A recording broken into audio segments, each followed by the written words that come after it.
Isang maganda at mapagpalang araw po sa ating lahat. Ako po si Dave Monton, kasalukuyang second year student ng Cavite State University, General Trias City Campus sa kursong Bachelor of Science in Office Administration.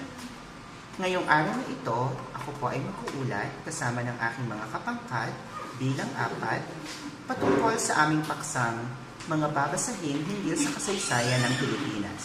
Kasama ang aking mga kagrupo na sina Rose Enrica Frente at Jessa Zamora. Ang paksa na tatalakayin ko sa inyo ay patungkol sa termino ng ating dating presidenteng Gloria Macapagal Arroyo hanggang sa kasalukuyang Presidente Rodrigo Duterte.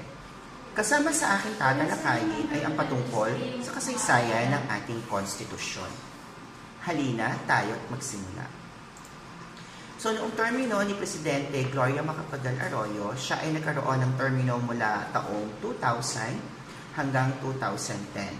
Ang kanyang vision ay to make the countryside economically valuable for the Filipino family by building partnership and promoting social equity and new economic opportunities toward lasting peace and sustainable rural development.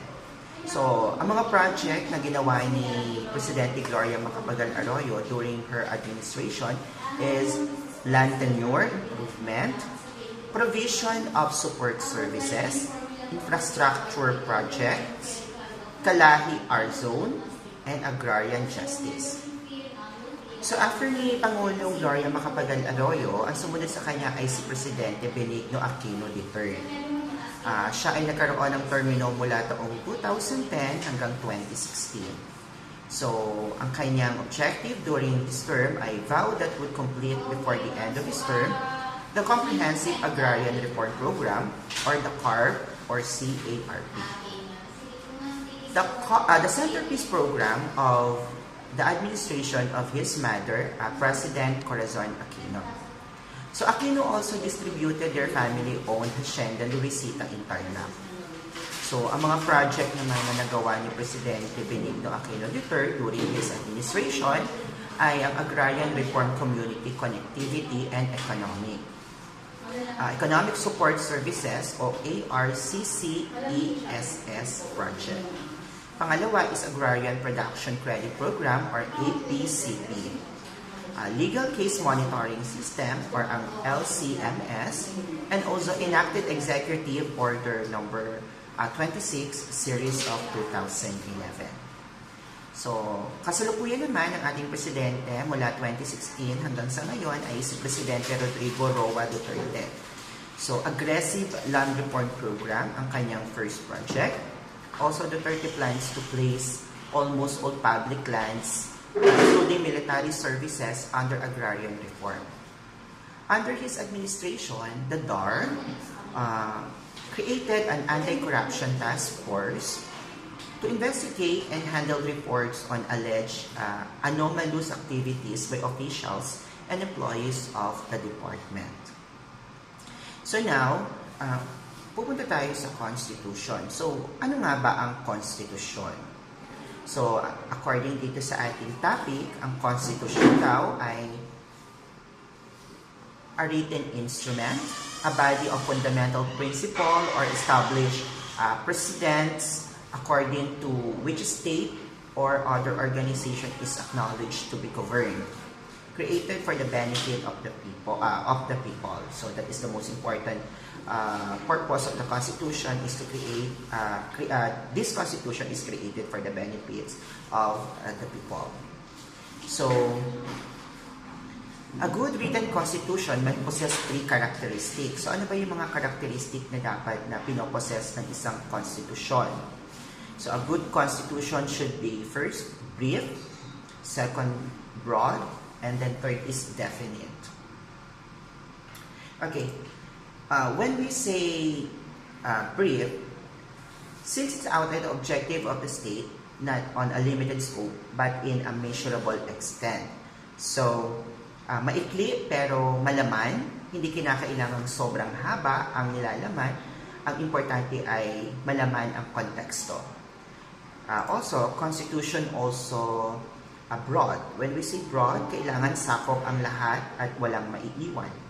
When we say definite, kailangan sakto ang paggamit ng mga salita sa pangungusap, iwasan ang pagkakaroon ng kalabuan sa paggamit ng salita o pagkakaroon ng dalawang kahulugan ng salita. So, also, ang Constitution ay ito yung tinatawag natin pinakamataas na batas ng bansa, higit sa ibang napatupad na batas. Ito ang pinakamahalaga. Ito ay sistema ng batas na may ugnay sa paniniwala ng isang bansa, estado o samahan ng mga pinamumunuan. Ito ay itinatag na batas o kalakaran at kautusan mula sa nasa taas o kataas-taasang katungkulan. Sa pamamagitan ng pagtatag nito, maisasaayos ang sosyedad at ang mga taong sakop nito. Sa pangunahing katungkulan ito na magbibigay ng kapangyarihan sa mga nanunungkulan at magsaad ng karapatan para sa lahat. So, let's go back to the Constitution history naman. So, the Philippines Constitution historical background since 1898 up to present. So, since the proclamation of the independence last June 12, 1898, the Philippines has had a total of 6 constitutions. So, this is the historical background or the historical Philippines Constitution. So, dito, meron tayong November 1, 1897 to December 4, 1897, Constitution sa Biak na Bato. Dito sa Constitution ng Biak na Bato, ang mission nitong pangalagaan ng iba't ibang karapatang pangtao tulad ng karapatan sa relihiyon, karapatan ng media o press, karapatang magbigay ng ideya at opinyon nang walang inaalalang takot mula sa sinuman at karapatang makapag-aral. Pagdating naman po sa Constitution noong January 23, 1899 to March 23, 1901, ito ang Malolos Constitution, First Philippine Republic. Dito naman, ito ang kauna-unahang Republican Constitution sa Asia. It is also called for a parliamentary republic as the form of government. Binabanggit dito ang karapatang sibil, pagkahiwalay ng simbahan at ng estado, at pagkakaroon ng Assembly of Representatives na magsisilbing legislative body.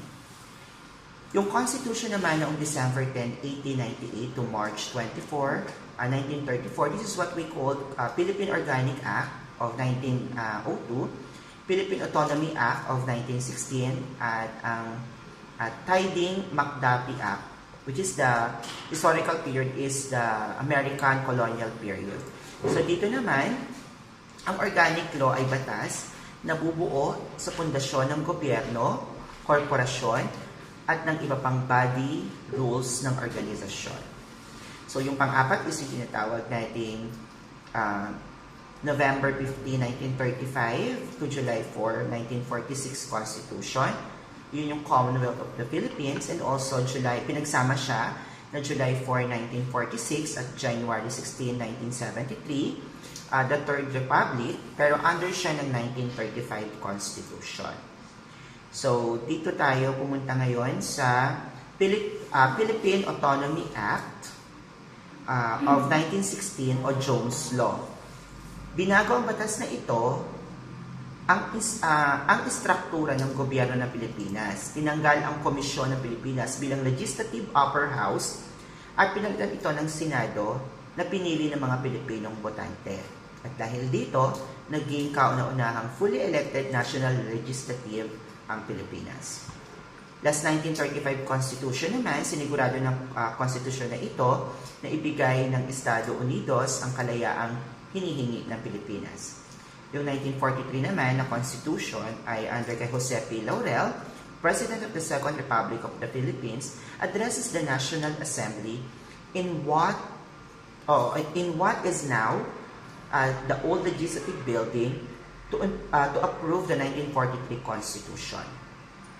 So the 1973 Constitution composed of preamble and 17 articles provide for the shift from president to parliamentary system of government. While the 1986 Constitution, this is what we call the Freedom Constitution, 1896 People Power Revolution, that ousted Marcos. So, President Corazon Aquino issued Proclamation Number 3 as a provisional constitution.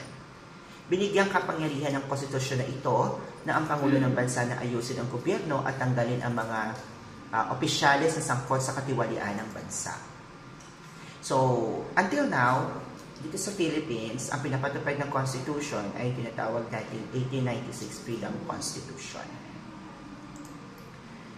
So, comparison of the Philippines Constitution. So, ating ipagkumpara ang mga ibang konstitusyon na na-establish sa Philippines. So, in 1987 Constitution, may preamble. 1973 also may preamble din naman. And then, 1935 ay may preamble din ito. While in Article 1 ng 1987, that is the national territory, also in Article 1 in 1973 Constitution is under also the national territory, while the 1935 is also the national territory. Under the Article 2 naman, dito ang Declaration of Principles and State Policies. Principles Section 1 to 6, State the Policies Section 7 to 28. While in Article 2 naman under 1973 Constitution, Declaration of Philippines Principle and State Policies under Section 1 to 10 na lang siya. And then Article 2 ng 1935 Constitution is also the Declaration of Principles under Section 1 to 4 na lang siya, mas pinaikli siya. And then, dito naman sa Article 6 of 1987 Constitution na in-include ang Legislative Department under Section 1 to 28. While in 1973 Constitution, Article 8 naman siya, the National Assembly, may Section 1 to 20 siya. And then in 1935 Constitution, Legislative Department naman siya, Section 1 to 25 naman siya. So, that is the scope of my report na ngayong araw na ito patungkol sa hinggil sa kasaysayan ng Pilipinas. So again, ako po si Dave Monton, kasalukuyang second year student ng Cavite State University, General Trias City Campus sa kursong Bachelor of Science in Office Administration. Nag-uulat. Maraming salamat po.